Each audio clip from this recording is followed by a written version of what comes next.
Good morning class, welcome your accountancy video. Accountancy के अंदर हम लोगों ने हमारा नॉन प्रॉफिट ऑर्गेनाइजेशन चैप्टर उठा रखा था, जिसके अंदर अब तक हम लोग हमारी 3 वीडियोस देख चुके हैं, बना चुके हैं, जिसमें मैंने आपको अभी तक एनपीओ के सारे बेसिक्स क्लियर करे हैं। रिसिप्ट एंड पेमेंट अकाउंट क्या होता है, इनकम एंड एक्सपेंडिचर क्या होता है। उसके बाद मैंने आपको सब्सक्रिप्शन अकाउंट बनाना सिखाया और सब्सक्रिप्शन का फॉर्मूला बताया कि सब्सक्रिप्शन इनकम जब हम लोग निकालते हैं इनकम एंड एक्सपेंडिचर में डालने के लिए तो वो किस तरीके से निकलती है। फिर उसके बाद हम लोगों ने हमारा कंज्यूमेबल आइटम्स का देखा था कि अगर हमें कंज्यूमेबल आइटम्स का हमारा अमाउंट निकालना है कि हमने कितना कंज्यूम करा है, जो आइटम है हमारे पास उसकी अमाउंट कैसे निकलती है। अभी तक हम लोगों ने ये सीखा, बेसिक सारा देख लिया। अब हम लोग हमारी बैलेंस शीट के ऊपर आते हैं, जो फंड बेस्ड बैलेंस शीट हम लोग इस चैप्टर के अंदर करते हैं, एनपीओ के अंदर करते हैं। फिर उसके बाद हम लोग हमारे मेन 6 मार्क्स वाले क्वेश्चंस पे बढ़ेंगे अगले वीडियो से। लेकिन इस वीडियो के अंदर हम लोग हमारा बेसिकली बैलेंस शीट देखेंगे, फंड बेस्ड अकाउंटिंग की बैलेंस शीट किस तरीके से बनती है। सो देखिए क्लास, हम लोगों ने इस वीडियो में बैलेंस शीट उठाया हमारा फंड बेस्ड अकाउंटिंग का, जिसके अंदर आप लोगों को नॉर्मल बैलेंस शीट तो सब लोगों को आती है, लाइबिलिटीज रुपीज, एसेट्स और रुपीज। बस फंड बेस के अंदर क्या होता है कि हमारे पास ना एनपीओ के अंदर अलग अलग ना मटके होते हैं, जिसके अंदर हम लोग हमारा फंड इकट्ठा करते हैं। जहां जहां से भी फंड आ रहा है हम लोग इकट्ठा करते हैं। अब वो कौन कौन से फंड होते हैं वो देखते हैं हम लोग। आइए, सबसे पहले लाइबिलिटी में आपका कैपिटल फंड और जनरल फंड, यानी कि आपका वो फंड, वो मटका जो कि आप किसी भी चीज के लिए यूज कर सकते हो, एनजीओ के अंदर, एनपीओ के अंदर, ये आपका जर्नल फंड होता है। इसमें कोई ऐसा नहीं होता कि हाँ भाई अगर मान लो आपने मैचेस करवाने हैं तो टूर्नामेंट के लिए ही है, खाली उसके लिए खर्चा कर सकते हैं। पवेलियन फंड है तो खाली उसके लिए, कंस्ट्रक्शन के लिए ही हम लोग यूज कर सकते हैं, पवेलियन का कंस्ट्रक्शन करना है तो सिर्फ उसी, ऐसा कुछ नहीं है। ये वो फंड है जिसका पैसा आप कहीं पे भी अपना एनपीओ के अंदर यूटिलाइज कर सकते हो। आगे बढ़ते हैं। इसके अंदर सबसे पहले हम लोग इसका ओपनिंग बैलेंस लिखते हैं क्लास की, ओपनिंग बैलेंस क्या है। उसके बाद सरप्लस, यानी कि इनकम एंड एक्सपेंडिचर का जो भी सरप्लस होता है वो इसमें ऐड होता है। डेफिसिट हम लोग इसमें से क्या करते हैं, माइनस करते हैं, प्लस करते हैं ट्रांसफर टू स्पेसिफिक फंड। इसको तो स्पेशली मार्क करके स्टार लगाना, क्यों, क्योंकि ये मैं आगे एग्जांपल में बताऊंगी किस तरीके से ट्रांसफर किया जाता है। कि मान लो हमारे पास नीचे और कोई स्पेसिफिक फंड बना रखा है हमने, मान लो कोई टूर्नामेंट फंड है, तो इस टूर्नामेंट फंड में से पैसा हम लोगों ने जनरल फंड में ट्रांसफर करा, वो किस तरीके से करा वो हम लोग आगे एग्जाम्पल में सीखेंगे। बट अभी इतना याद रखो कि प्लस होता है आपका ट्रांसफर फ्रॉम स्पेसिफिक फंड के, अगर स्पेसिफिक फंड में से आपका पैसा जनरल फंड में आ रहा है तो ट्रांसफर फ्रॉम स्पेसिफिक फंड, ठीक है। ये हो गया आपका कैपिटल फंड, यानी कि जनरल फंड की आ गई सारी की सारी डिटेलिंग। अब बात आती है स्पेसिफिक फंड, यानी कि नीचे आएगा या तो कोई टूर्नामेंट फंड आ सकता है, जैसे कि आपने टूर्नामेंट फंड खोला हुआ है अपने एनजीओ में, या कोई पवेलियन फंड या कोई स्पोर्ट्स फंड, कुछ भी आप यहाँ पे लिख सकते हैं। अब उसके अंदर की डिटेलिंग क्या करेंगे, सबसे पहले उसी का ओपनिंग बैलेंस, जो उसका ओपनिंग बैलेंस होगा, ओपनिंग बैलेंस में प्लस करेंगे अगर कोई इंटरेस्ट मिला है तो आपको, अगर कोई इंटरेस्ट मिला है स्पेसिफिक, उसी सेम स्पेसिफिक फंड का, वो प्लस कर देंगे। प्लस करेंगे कोई डोनेशन मिली है, पैसा आया है ना, आ रहा है तो प्लस करते जाओ, इंटरेस्ट मिला है तो प्लस करा, डोनेशन आई तो प्लस करा।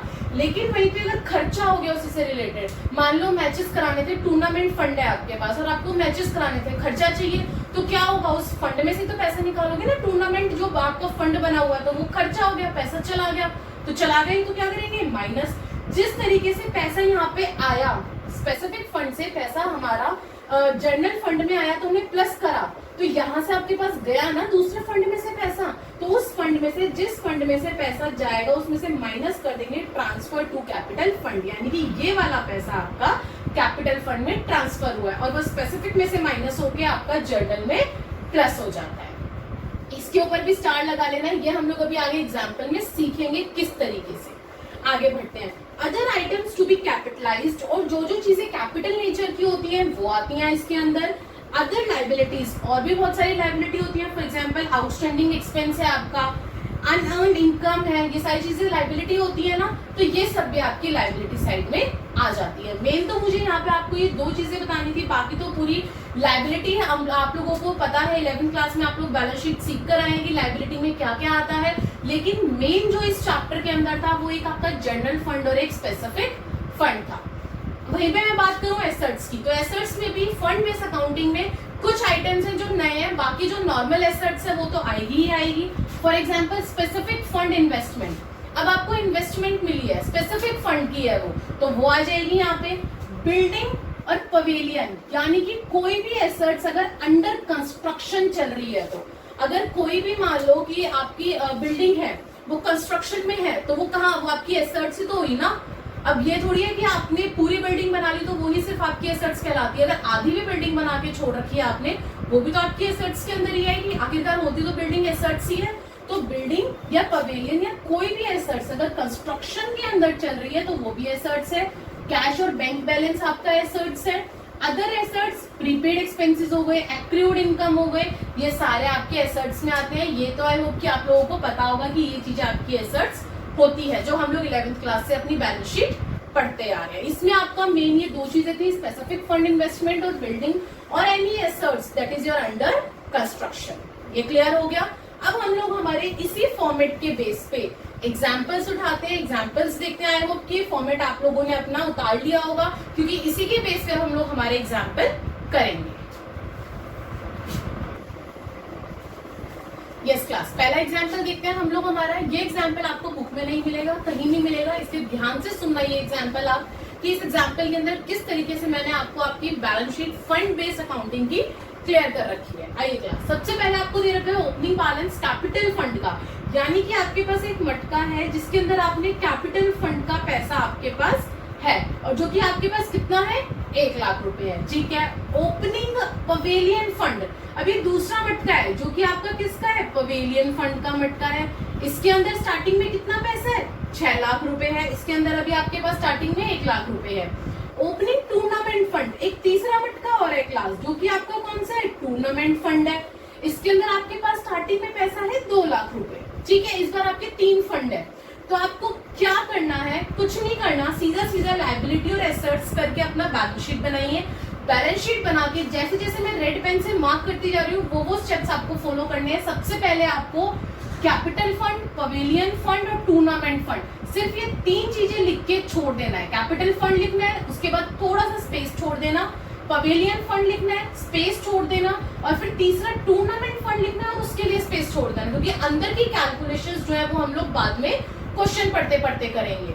आगे बढ़ते हैं। Pavilion fund investment. So class, सबसे पहले इन तीनों का आपको ओपनिंग बैलेंस दे रखा है, करेक्ट। तो हम क्या करेंगे, तीनों का सबसे पहले ओपनिंग बैलेंस लिख लेंगे।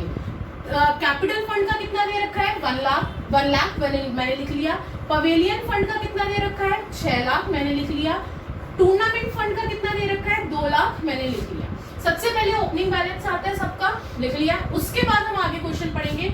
पवेलियन फंड इन्वेस्टमेंट, क्या सही मैंने फॉर्मेट बनाया था जब मैंने बहुत अच्छे से समझाया था कि 2 चीजें आपकी एसेट्स में आती है, एक तो स्पेसिफिक फंड इन्वेस्टमेंट जो होता है वो, और दूसरा मैंने आपको ये बताया था कि जो आपका कंस्ट्रक्शन, अंडर कंस्ट्रक्शन अगर एसेट्स है, चाहे वो आपकी बिल्डिंग है चाहे वो आपका पवेलियन है, वो एसेट्स में जाएगा। तो यहाँ पे वही आ गया, स्पेसिफिक फंड इन्वेस्टमेंट आ गई आपकी। पवेलियन फंड इन्वेस्टमेंट कहाँ चली जाएगी, एसेट्स में चली जाएगी। पवेलियन फंड इन्वेस्टमेंट कितनी थी, 60,000, कितनी आ गई, 60,000 आ गई। Am I clear. आगे बढ़ते हैं। डोनेशन फॉर टूर्नामेंट, डोनेशन है, पैसा आया है, और कौन से मटके में आया है, टूर्नामेंट फंड में आया है। तो टूर्नामेंट फंड में प्लस करोगे ना, तो आ जाइए प्लस कर दीजिए डोनेशन फॉर टूर्नामेंट। आप लोगों को यहाँ पे पूरी लाइन लिखनी है, जो लाइन यहाँ पे क्वेश्चन में एज इट इज है। मेरे पास यहाँ जगह कम थी तो मैं पूरी लाइन नहीं लिख पाई हूँ, लेकिन आप लोगों को पूरा लिखना है। डोनेशन फॉर टूर्नामेंट कितना था, 65,000 मैंने लिख दिया, 65,000। आगे बढ़ते हैं। टूर्नामेंट एक्सपेंसेस, अब कुछ पैसे इसमें से निकाल भी लिए, आते थोड़ी ना रहेंगे, मैच था तो हमें टूर्नामेंट एक्सपेंसेस में से, टूर्नामेंट फंड में से पैसे भी निकालने पड़े। कितने पैसे निकाल लिए, 15,000, तो मैं माइनस कर दूंगी टूर्नामेंट एक्सपेंसेस 15,000। क्लियर है। आगे बढ़ते हैं। पवेलियन एक्सपेंसेस, अब पवेलियन वाले मटके में से यहाँ से पैसा निकल रहा है, खर्चा हो रहा है, एक्सपेंस हो रहा है, तो पवेलियन में से माइनस कर दीजिए। माइनस पवेलियन एक्सपेंसेस कितना है, 10,000, 10,000 मैंने माइनस कर दिए। आगे बढ़ते हैं। Interest from pavilion fund investment, interest पैसा आ रहा है, मैंने बताया था ना, आता है तो क्या होता है, प्लस होता है, और किस में हो रहा है, पवेलियन फंड में हो रहा है, तो पवेलियन फंड में प्लस कर दीजिए interest receive from pavilion fund investment, कितना, 2,000 रुपए। क्लियर है। आगे बढ़ते हैं, डोनेशन फॉर पवेलियन। अब डोनेशन आई है पवेलियन फंड की, आपके पास डोनेशन आई है, पैसा आया है, प्लस कर देंगे तो प्लस डोनेशन 40,000। क्लियर हुआ? सो क्लास यहाँ पे बोले prepare extract of balance sheet. हमेशा याद रखना, जब भी हम लोग बैलेंस शीट की एक्सट्रैक्ट बनाते हैं ना क्लास, एक्सट्रैक्ट का मतलब होता है जिसके अंदर आपका जो टोटल है वो कभी भी मैच नहीं करता है, टोटल कभी भी मैच नहीं करता है एक्सट्रैक्ट के अंदर। और इसने यही बोला है prepare extract of balance sheet. तो ऊपर एक्सट्रैक्ट जरूर मेंशन करिएगा, अपना क्वेश्चन करिएगा, और क्वेश्चन करने के बाद आपको कुछ नहीं करना, कैलकुलेशन करके सिर्फ बाहर मेंशन कर देना है कि इनका सम अप कितना आ रहा है, इनका टोटल कितना आ रहा है। नीचे वाला टोटल करने की इसके अंदर जरूरत आपको नहीं होती है। तो यहाँ पे देखिए कैपिटल फंड में सिर्फ ओपनिंग बैलेंस था और कुछ नहीं था, तो ओपनिंग बैलेंस को बाहर लिख दीजिए, ना कुछ आया ना कुछ गया, 1 लाख। पवेलियन फंड में हमारे पास हमने कैलकुलेशन करी तो हमारा आंसर आया 6,32,000, और आपका टूर्नामेंट फंड का आ गया 2,50,000। और यहाँ पे आपके पास इन्वेस्टमेंट सिर्फ आपकी पवेलियन फंड की थी, कितनी थी? 60,000, वो हमने डाल दिए सर। क्लियर है? ये है आपका बैलेंस शीट का एक्सट्रैक्ट फंड बेस अकाउंटिंग का। ये मैं सिर्फ एग्जांपल के तौर पे आपको बेसिकली फंड का समझाना चाह रही हूँ, नहीं तो अगर और भी लायबिलिटी अगर आपको यहाँ पे गिवन हो, क्रेडिटर्स है या और कुछ भी आउटस्टैंडिंग है, तो वो भी यहाँ पे आपका डलता है, फिर उस टाइम पे आपका एक्सट्रैक्ट ना बन के प्रॉपर बैलेंस शीट बनती है। क्लियर हुआ? वो बैलेंस शीट हम लोग हमारे बड़े क्वेश्चंस में देखेंगे। अभी हम लोग हमारे नेक्स्ट एग्जांपल पे बढ़ते हैं। यस क्लास, अब मैंने सेकंड क्वेश्चन उठाया है, इसके अंदर मैंने 2-3 ऐसे पॉइंट लिए हैं जो कि आपका फर्स्ट एग्जांपल से डिफरेंट है। सो ध्यान से देखिएगा और ध्यान से समझिएगा। सबसे पहली चीज वही आपका इन्होंने दे रखा है ओपनिंग कैपिटल फंड, पहला फंड आ गया, ठीक है। Pavilion fund, opening balance of pavilion fund, दूसरा फंड आ गया opening balance of building fund, तीसरा फंड। क्या और कोई ओपनिंग बैलेंस दे रखा है? नहीं दे रखा। तो हम लोग बढ़ते हैं हमारे बैलेंस शीट के एक्सट्रैक्ट की तरफ। लायबिलिटी रुपीज, एसेट्स रुपीज, जिसमें आपको बनाना है 3 फंड के नाम है क्लास। सबसे पहला capital fund, building fund, pavilion fund. दोबारा रिपीट कर रही हूँ, आप लोगों को शॉर्ट फॉर्म यूज नहीं करनी है, बोर्ड एग्जाम्स में मार्क्स कट हो जाएंगे। बिल्डिंग फंड पूरा लिखिए, पवेलियन फंड पूरा लिखिएगा आप लोग। मैंने यहाँ पे शॉर्ट लिखा है, लेकिन आप लोगों को शॉर्ट फॉर्म यूज नहीं करनी है। आगे बढ़ते हैं। तीनों का ओपनिंग बैलेंस दे रखा है। कैपिटल फंड का दे रखा है 1 लाख, तो opening balance 1 lakh. Pavilion fund का दे रखा है 4 लाख, तो मैंने पवेलियन फंड का 4 लाख डाल दिया। और बिल्डिंग फंड का दे रखा है 10 लाख, तो बिल्डिंग फंड का ओपनिंग बैलेंस मैंने डाल दिया 10 लाख। इतना क्लियर है? आगे बढ़ते हैं। Pavilion fund investment plus pavilion fund का इन्वेस्टमेंट है, स्पेसिफिक फंड का इन्वेस्टमेंट है, कहाँ आता है? एसेट्स में, तो डाल दीजिए पवेलियन फंड इन्वेस्टमेंट कितनी है? 3 लाख से है, तो हमने अमाउंट डाल दी 3 lakh. Building fund investment again assets हो गई आपकी 6 लाख की, तो बिल्डिंग फंड इन्वेस्टमेंट 6 लाख की एसेट्स हो गई। आगे बढ़ते हैं। सरप्लस, स्टार लगा लीजिएगा, एक ही अलग पॉइंट आया आपको एग्जांपल नंबर 1 से। अभी मैंने बताया था कि जो सरप्लस होता है वो आपका प्लस होता है कैपिटल फंड में, जो डेफिसिट होता है वो आपका माइनस होता है। तो यहाँ पे सरप्लस है, तो सरप्लस क्या हो जाएगा आपका कैपिटल फंड में? प्लस। और कितने से? 40,000 से, तो हमने 40,000 से क्या कर दिया? कैपिटल फंड में प्लस कर दिया। आगे दे रखा है डोनेशन फॉर पवेलियन। डोनेशन, पैसा आया है, पैसा आया है तो कहाँ चला जाएगा? पवेलियन फंड में चला जाएगा और ऐड हो जाएगा। कितनी डोनेशन है? 80,000, तो यहाँ पे मैंने 80,000 ऐड कर दिया। आगे बढ़ते हैं। Interest received from pavilion fund investment. Class यहाँ पे बोल रहे हैं कि इंटरेस्ट रिसीव्ड हुआ है, और कौन से उसमें हुआ है? फंड में, पवेलियन फंड में हुआ है। हमें पता है पवेलियन फंड में हमारे पास इंटरेस्ट आया है जो उसका इन्वेस्टमेंट था उससे, तो कुछ नहीं करना, प्लस कर दीजिए interest received from pavilion fund. कितना? 15,000। 15,000 था, हमने क्या करा? 15,000 ऐड कर दिया। आगे क्या बोल रहा है? इंटरेस्ट रिसीव्ड, इंटरेस्ट रिसीव, यहाँ पे क्या बोल रहा है? इंटरेस्ट रिसीव क्लास 20,000 से है, बहुत बड़ा वाला स्टार लगा लीजिए। क्यों? क्योंकि उसने यहाँ पे सिर्फ इंटरेस्ट रिसीव बताया, उसने ये नहीं बताया कि कैपिटल फंड में हुआ है, आपका बिल्डिंग फंड में हुआ है, या फिर आपका पवेलियन फंड में हुआ है। जब इस तरीके के केसेस होते हैं ना, तो उसके अंदर हम लोग क्या करते हैं कि हम लोग ये मान के चल लेते हैं कि जो हमें इंटरेस्ट रिसीव्ड हुआ है ये जनरल फंड में रिसीव्ड हुआ है। क्यों? क्योंकि जब हमारे पास कोई स्पेसिफिक फंड का नाम ही नहीं दे रखा, तो हम लोग क्या मानेंगे कि भाई जनरल फंड में आया है। लेकिन उसके लिए मैं आपको एक नोट लिखवाना चाहती हूँ। नोट लिख लीजिएगा, ये नीचे मैंने लिखा हुआ है इंटरेस्ट रिसीव। अगर आपको खाली क्वेश्चन में इंटरेस्ट रिसीव लिखा है या फिर interest receive from journal fund investment या फिर ये लिखा है कि जर्नल फंड इन्वेस्टमेंट में हुआ है, इज क्रेडिटेड, वो कहाँ जाता है, क्रेडिट होता है इनकम एंड एक्सपेंडिचर अकाउंट में। कैसे, ऐसे इधर आ जाइए, देखिए debit credit income and expenditure account, clear है। ये भी हम लोग एक्सट्रैक्ट बना रहे हैं हमारा। तो एक्सपेंडिचर रुपीज, इनकम रुपीज, आप इनकम है ना, इंटरेस्ट है, पैसा आ रहा है आपके पास, इनकम हो रही है ना, तो बाय इंटरेस्ट रिसीव 20,000। समझ में आया। दूसरा पॉइंट मैंने अलग बताया है। तीसरा, construction of building during the year, इसके ऊपर तो डबल स्टार लगा लीजिए क्लास।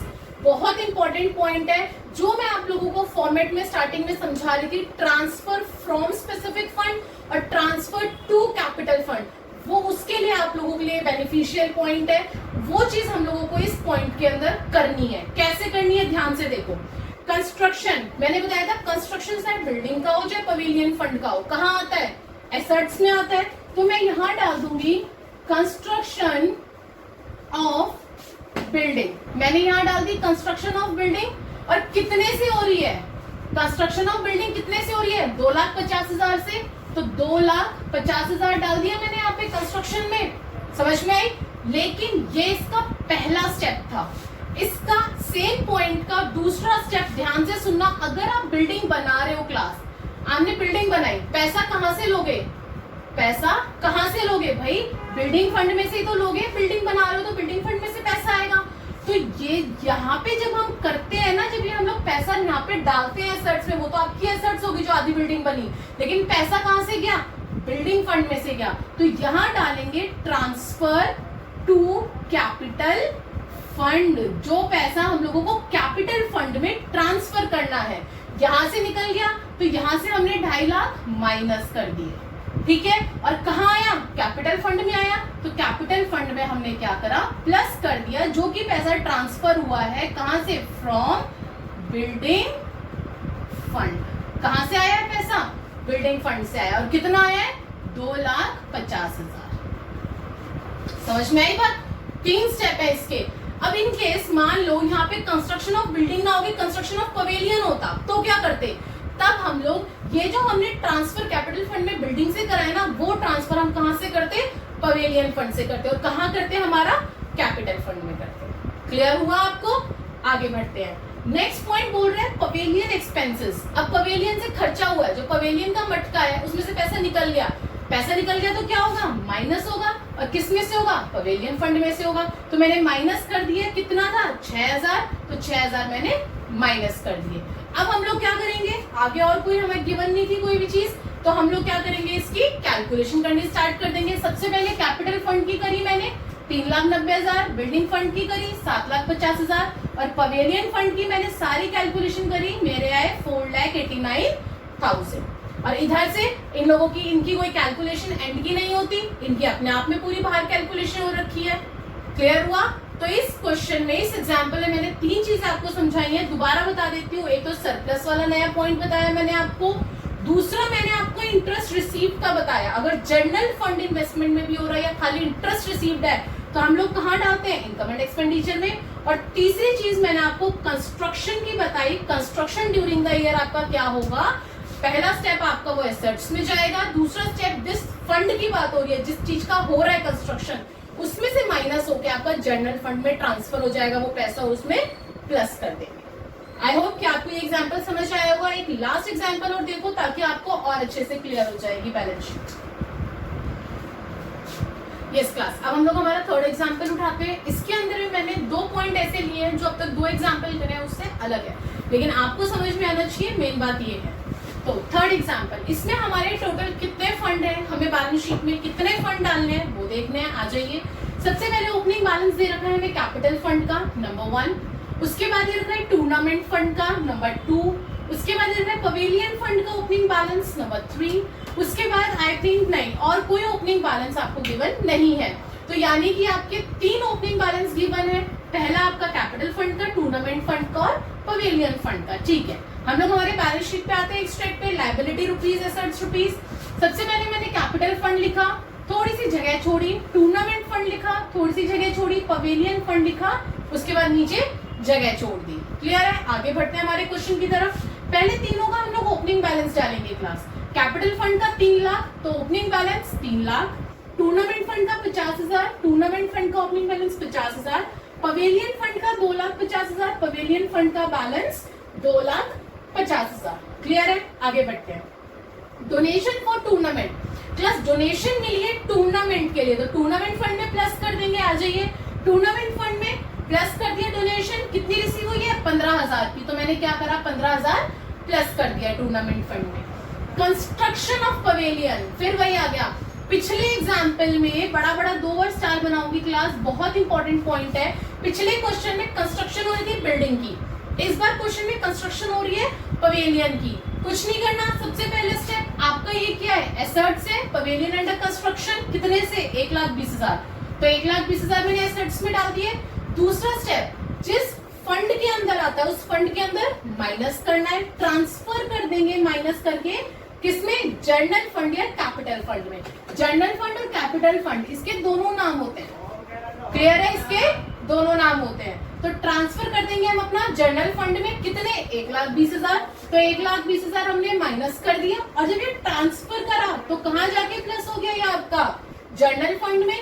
ट्रांसफर फ्रॉम कहाँ से आया है? पवेलियन फंड से आया, और कितना आया? 1,20,000।